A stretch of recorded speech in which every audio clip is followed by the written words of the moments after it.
Gang, what's going on? It's your boy Robbie. We back for a react. This is going to be coming from Alyssa Jaden. Oskar is the biggest bum in Hey Arnold. Now, for those of you who know, who were there in the late 90s, mid 90s, early 2000s, Hey Arnold was that cartoon. I always consider my generation as Hey Arnold kids because we was outside playing, but we was also inside too. You know what I'm saying? And Hey Arnold was just like the perfect picture of what we were like as kids. You know what I'm saying? So naturally, it was a dope show. That's one of my favorite kid cartoons. It's in my top 5, hands down. You know what I'm saying?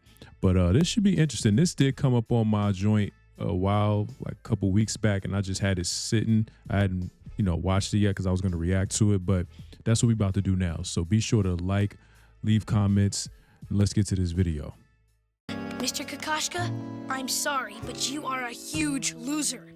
I remember this episode. Bum behavior is not a topic that's foreign on this channel. I know many of you wanted me to talk about the Hey Arnold episode where he had a crush on his teacher, continuing that series. But as you all may know, I like to watch all the episodes leading up to that specific one for better context. But along the way, I stumbled across an episode that irritated me so bad, titled Arnold as Cupid, where one of Arnold's neighbors at the Sunset Arms boarding house named Oskar gets into a fight with his wife and decides to cohabitate with Arnold, becoming a nuisance to Arnold's everyday life. So, of course, I had to come talk about it. What's good, guys? It's Alyssa. If you're new here, hello. Of course, I got to get the formalities out of the way. You can follow me on TikTok, Instagram, Blue Sky. All that information is in my description box down below. I also have a Sims channel that I post on periodically, and I also have a lifestyle channel that I post on here and there. And of course, I always want to thank my patrons over on Patreon for the continued support. Your monthly contribution never goes unnoticed. Oskar is an extremely selfish, lazy moocher who's always trying to weasel his way out of responsibility. He has a lying problem, a gambling problem, and often manipulates people to get what he wants. While yes, he does show occasional moments of growth or selflessness, his negative behavior just makes people not want to deal with him at all. And in this episode, that person was his wife Susie and even Arnold. The reason why I wanted to talk about this— Yo, I ain't gonna cap, man. I always felt like these cartoons was definitely supposed to act as life lessons for us as kids, for what to look out for. You feel me? What to watch out for. I should say it like that. Especially the girls. You know what I'm saying? Like, Oskar was a bum for real, for real. So that was supposed to be a lesson for a lot of you girls out there to avoid them type of niggas. But you ain't listen. You ain't pay attention. Episode in particular was because Harriana Hook put out a video recently discussing the episode Baby Oskar and how much of a bum Oskar is. And I wanted to chime in on this conversation as well because of this particular episode that I have watched. The episode starts with Susie complaining that Oskar is asking for more money, wondering where the $200 went that she gave him the day prior. Oh yeah, you remember some guys, they robbed me on the subway. That's not true! Okay, I lost it. Oskar, I've had it. Things aren't working out between us. I want you out. After Susie kicks Oskar out, she goes on about how much he only loves himself when he tells her that he loves her. So she decided that she's choosing herself this time, saying that she's tired of his excuses and his lies. During this argument though, Arnold is also being disturbed next door because of all the slamming and the hollering. Funny enough, a lot of couples run into an issue when trying to rent shared spaces like apartments, or in this instance, this boarding house, because a lot of landlords don't want to deal with the potential domestic issues if a couple runs into conflict or ends the relationship badly while staying in this space, because, like with Arnold, it causes a disturbance with the other tenants. Now, this discrimination against couples is usually towards unmarried couples. In this instance, Oskar and Susie are a married couple, and apparently under the Fair Housing Act, it's actually illegal to select tenants based off of familial status. However, it's only in a few states that this actually covers marital status. A housing discrimination law was actually passed that prohibits discrimination based on marital status, so this would only protect married couples, not unmarried ones. Now, this law probably isn't relevant to this situation in the show, but I have witnessed situations like this in Arnold's shoes and have heard of instances of landlords and property managers not renting to couples for these reasons, because the other tenants often complain or situations get so hectic, resulting in the police frequenting the property. So with nowhere to go, Oskar decides to knock on everyone's door to find a place to stay, but no one is willing to let him stay because he's burned too many bridges with people. Can I stay in your room tonight? Sure, Oscar. Just as soon as you pay me the $20 you've owed me since Christmas. The fact that everyone refused to allow him to stay with them really does show how he's used up all his goodwill in this neighborhood, because the people in this boarding house are actually very close. So for Oskar to come to them for help and they're all out of favors really speaks volumes. In this small interaction, you can see that he has either done people dirty. Another lesson, don't burn your bridges. You know what I'm saying? That was another, life lesson. Don't burn your goddamn bridges because you never knew. Or just has an incredible amount of debt with people outside of his wife Susie. Arnold ends up being the only one naive enough to let him stay, showing how exploitative people like Oskar target kind young individuals. I can't believe how handsome you're getting. The way your body is growing to match the unusual shape of your head. You must have all the girls after you. And I use let him stay very loosely. And that's kind of crazy because, did you even get consent from his grandparents to even stay in his spot? I know it's a cartoon and we're not supposed to look that deep into it, but if you really want to pull back the layers, it's like, yo, how the fuck you staying in a fourth grader's room? You know what I'm saying? Like, I wouldn't be okay with that. Like, you a grown ass man. No, take that shit somewhere else, man. Because Oskar just walks into Arnold's room and makes himself at home, even taking over Arnold's bed, making Arnold have to sleep on his pull-out couch. Oskar wakes Arnold up with breakfast, and come to find out, he actually stole that breakfast from someone. Wow. Gee. Thanks, Mr. Kokoschka.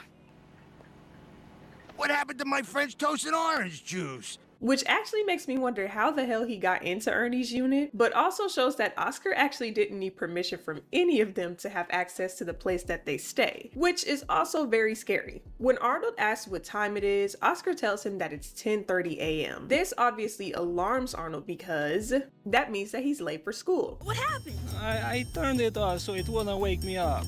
I have to get to school. Later, while Arnold is studying for a test, Oskar is practicing his saxophone. Arnold asks for some silence, but Oskar thinks that practicing his saxophone is more important than Arnold getting good grades, which actually tracks because later in the show, in the episode Oskar Can't Read, we find out that Oskar can't read.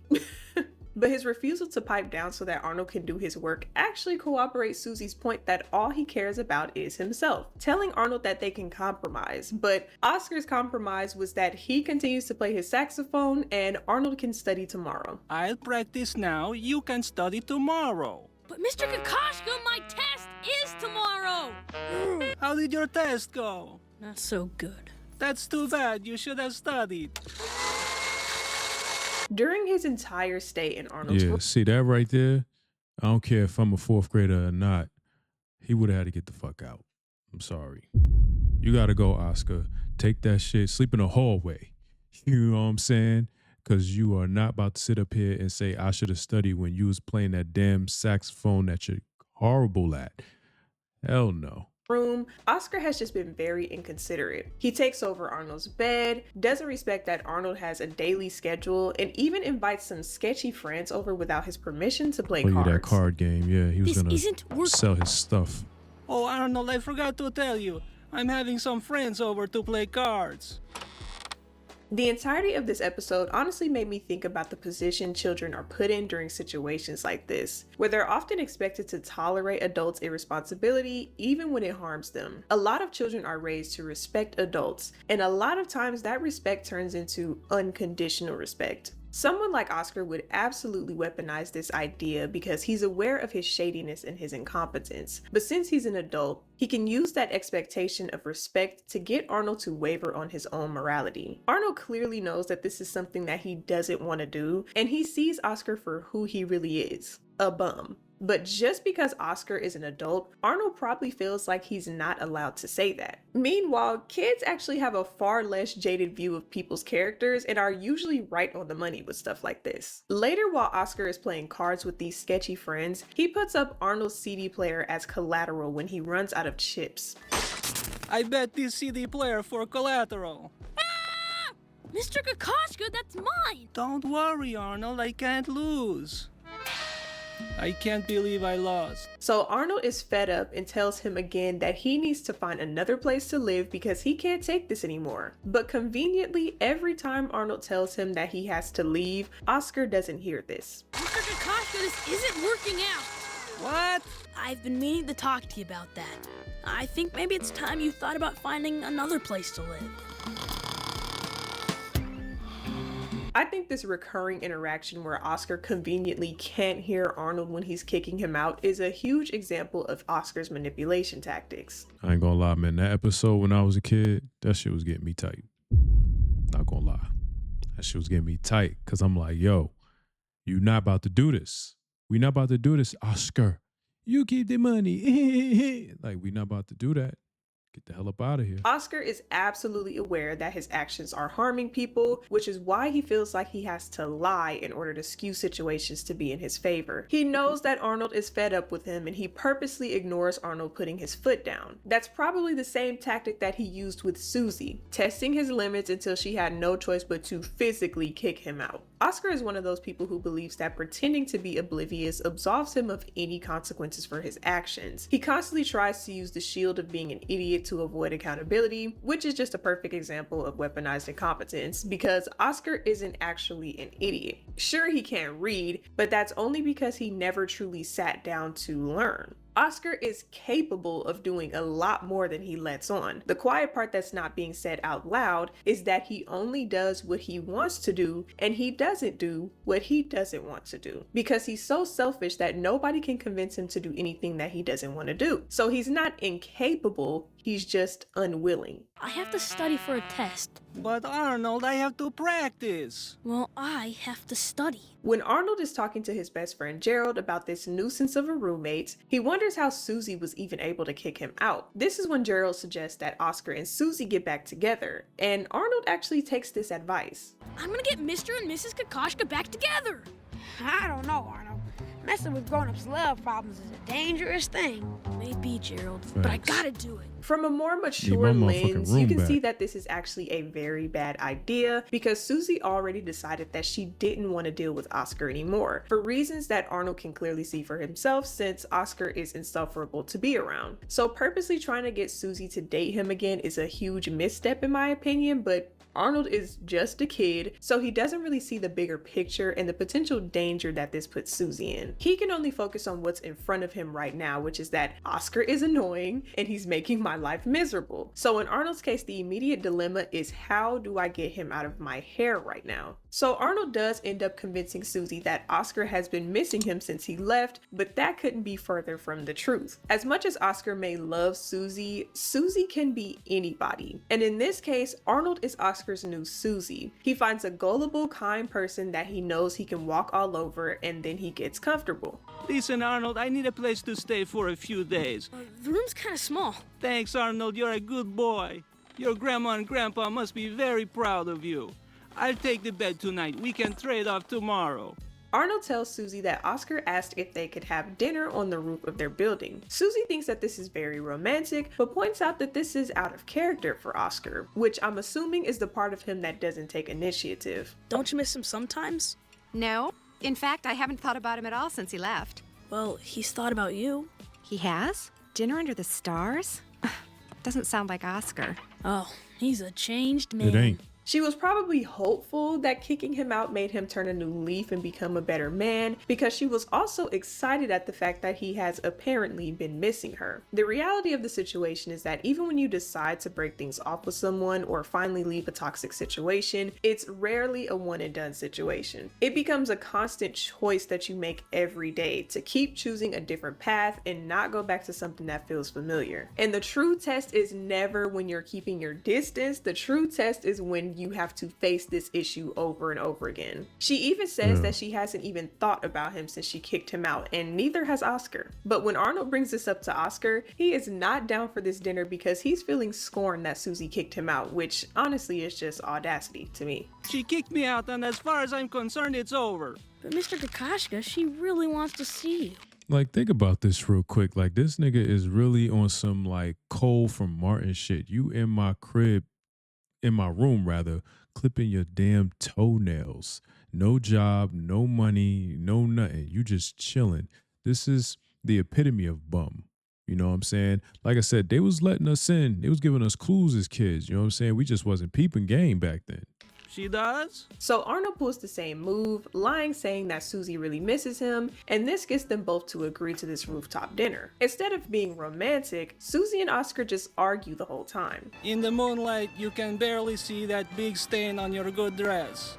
I wouldn't have a stain on my good dress if you hadn't used it to polish your shoes. Oh, sure, blame it on Oskar. Everything's always my fault. The dinner is going all wrong for Susie, getting her feet stepped all over while they're dancing, and Arnold even dropping her cherry tart in a tub of water, leaving Oskar to be the only one with dessert. And even with all the hints for him to share his tart with his wife, Oskar eats his cherry tart with no hesitation. We could share it, but it's such a tiny piece. Maybe Mrs. Kokoschka would like it. You don't really want the cherry tart, do you, Susie? Not if you want it all for yourself, Oskar. Okay, great. Boy, this is great. You don't know what you're missing. This sends Susie over the edge, yelling at him again that the only person he cares about is himself, with Arnold actually agreeing this time. Honestly, the person I felt the most for in this predicament was Arnold. I hated that he was forced to be involved in grown folks' business. Right. It's not Arnold's job to have to mediate a failing marriage. While yes, it was his idea to put them together on this date, but he shouldn't have to deal with Oskar being in his space at all. If Oskar wasn't staying with him, Arnold wouldn't have felt the need to come up with a plan to get Susie and Oskar back together in the first place. And he really... See, I mean, I know we got to kind of keep this in context because we're talking about the fictional world. And so they had to, of course, the writers had to write it like this for a kid to kind of get them back together. But we know in the real world, this wouldn't be going down. First of all, grandparents are not letting that go down. Like, no, you're not going to be staying in our grandson's super cool room, sleeping on his bed, disrupting his school and stuff like that. No, you either work that out with your wife or you got to get the hell out. You know what I'm saying? But yeah. Really shouldn't feel like he's emotionally responsible for them at all. She hates me. Say something nice to her.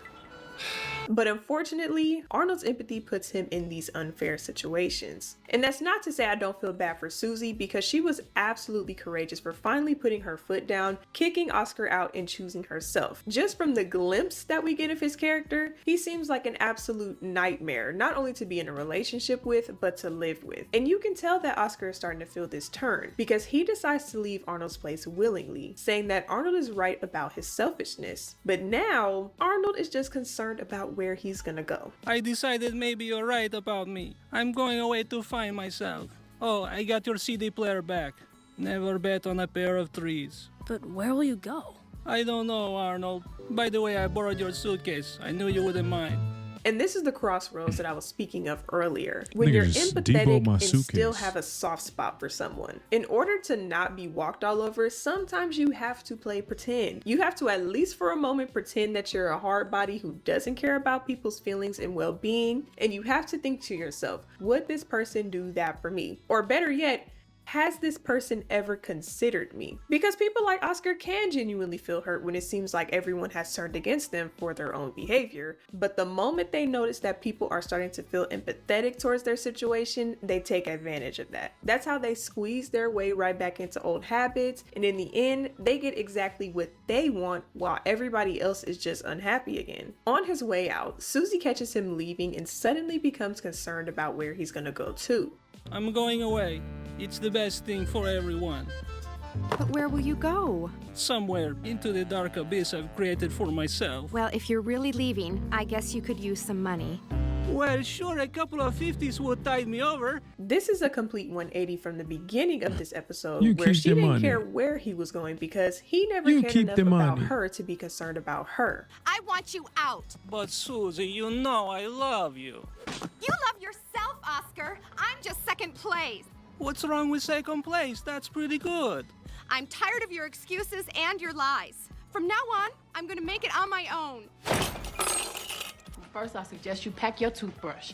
And then I want you to get your socks, your shaving kit, your underwear, your prophylactics if you think you need them, and get your ass out. And go where, Sharon? To hell! But until then, I suggest maybe the Four Seasons. But she obviously still has a soft spot for him, even offering to give him some money for his travels. And I've seen this happen a lot, where someone can end a friendship or relationship but still feel was happy to attached get to that that money for person. a second, Even when then they're he's like, going their separate eh. ways, one person still feels concerned about the other person's well-being while they're apart. They still want to check in on them and don't actually want anything bad to happen to them after the split. But this is where you have to relinquish control, because another adult is not your responsibility. Just like you have to go your own way, they also have to go their own way and figure things out for themselves. That's their lesson, not your lesson. And Oscar was more than happy to take this money from Susie until he realized that this is what he's been doing that made her kick him out. And crazy enough, him declining the money actually makes Susie fall in love with him, because this is, as she puts it, the first time he's ever thought about someone else outside of himself. Oh, Oscar. You keep the money. Oh, Oscar. You keep the money. Oh, Oscar. You keep the money. And I'm not gonna speculate what the hell they did after this. This is obviously not the ending that I wanted for my girl Susie, and I'm sure a lot of us ask ourselves the same question. Why does she keep going back to him? Oscar is obviously selfish and she knows it. Everyone around her knows it too, but she still has this soft spot for him, and like a lot of people, she hangs on to the times when things are good instead of focusing on when things are bad. You hear people all the time say, you know, when things are good, they're really good. But relationships like this tend to be a cycle where you So basically, this episode gave girls good, bad advice. keep chasing those Got good it. moments, even though it always circles back to the bad ones. That's where the mentality has to change. The highs keep you invested, but the reality is that the overall relationship is just extremely unhealthy. Instead of constantly chasing the good moments, sometimes you have to rewire your brain to remember that the bad is gonna come back around just as much, if not more often,